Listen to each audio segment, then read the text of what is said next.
Hola, buenos días. Quiero hablarles de un tema que me interesa, nos preocupa y tiene un vínculo íntimo, según mi mirada, entre las ciencias económicas y el delito. Y yo diría más bien varios delitos y de los más graves que ocurren en nuestro país.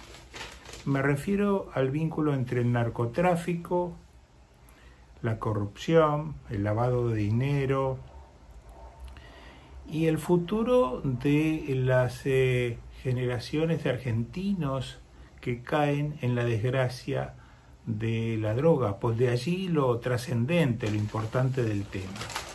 Lo cierto es que en estos días hemos asistido a la noticia de que un juez federal de la República Argentina se ha suicidado, ha llegado a tomar la decisión de suicidarse. Es un juez que ya en el año 2016 había sido condenado con muy sólidas pruebas por sus vínculos con narcotraficantes y uno de ellos en particular.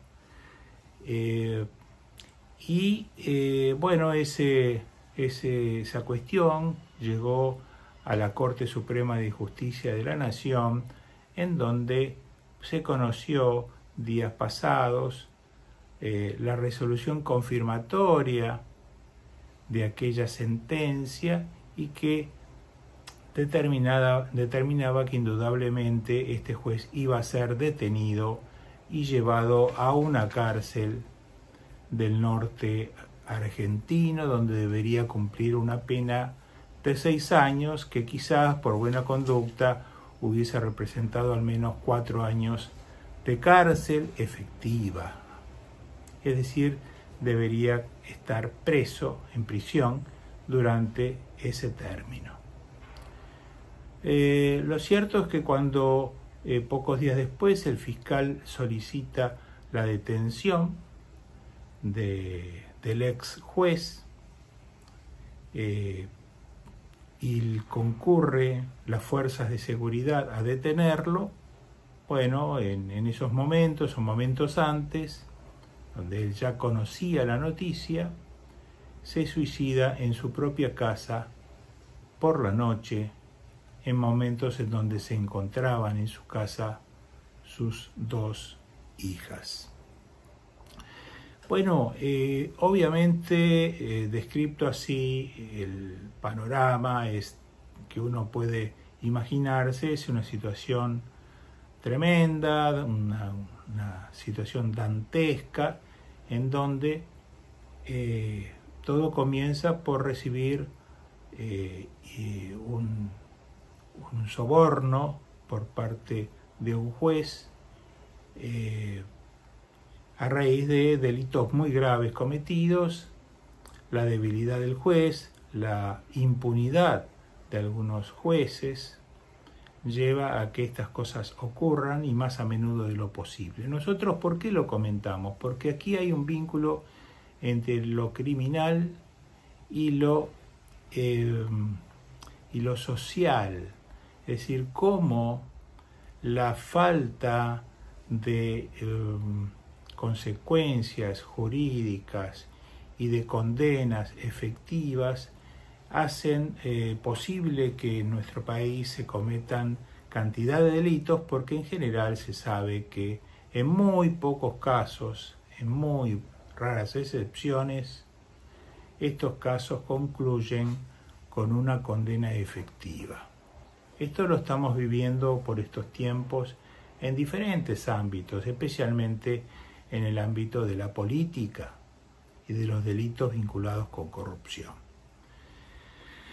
Lo cierto es que queríamos no dejar pasar el caso porque en estos momentos también hay otros 2 temas bastante similares en danza.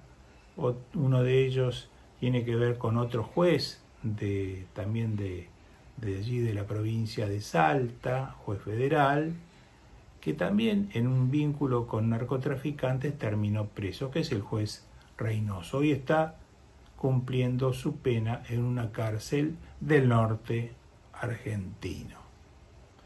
Y hay otro caso de un juez, un ex juez, que termina o concluye renunciando a su cargo de juez, un juez federal de Corrientes. También tenía él competencia electoral en aquella provincia. Y bueno, a raíz de un caso muy resonante, que es el caso conocido como Itatí, bueno, cuando las investigaciones empezaron a orientarse hacia el juzgado a cargo de este juez y en particular a su persona, bueno, él termina renunciando, pero que se espera que en los próximos tiempos también pueda haber una condena. Lo cierto es que nos ha impactado muchísimo que un juez de esta naturaleza y por una condena fundamentalmente por corrupción, termine de esta forma, o sea, decida terminar con su vida. Y si bien nadie festeja la muerte de un ser humano, para nada, bueno, esta decisión permite evaluar la gravedad y las consecuencias posibles de estos casos y hasta dónde pueden llegar y en dónde pueden terminar. Lo cierto es que no hay plata que alcancen a reemplazar el valor de una vida humana, quizás uno de los flagelos más importantes, junto con otros, que padece en nuestro país, la Argentina, son la cantidad, la gravedad y la envergadura de los delitos de corrupción en todos los órdenes, en los órdenes políticos, de la justicia, como estos que estamos analizando, en el orden privado también.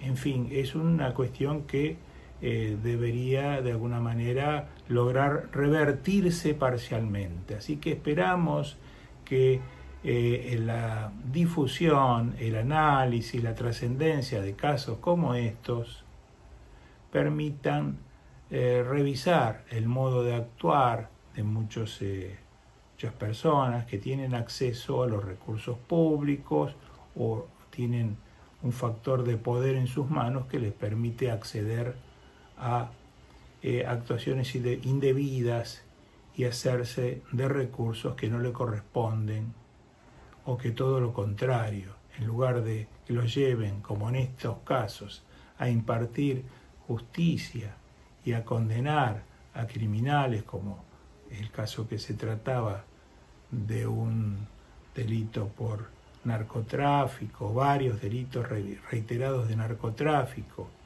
de lavado de dinero y otros delitos asociados, en lugar de llevar adelante un proceso criminal, bueno, ha optado por ponerse del lado del delincuente, mirar para otro sitio y colocar en su bolsillo un soborno que habrá recibido este juez que termina sus días fallecido por suicidio frente a su familia.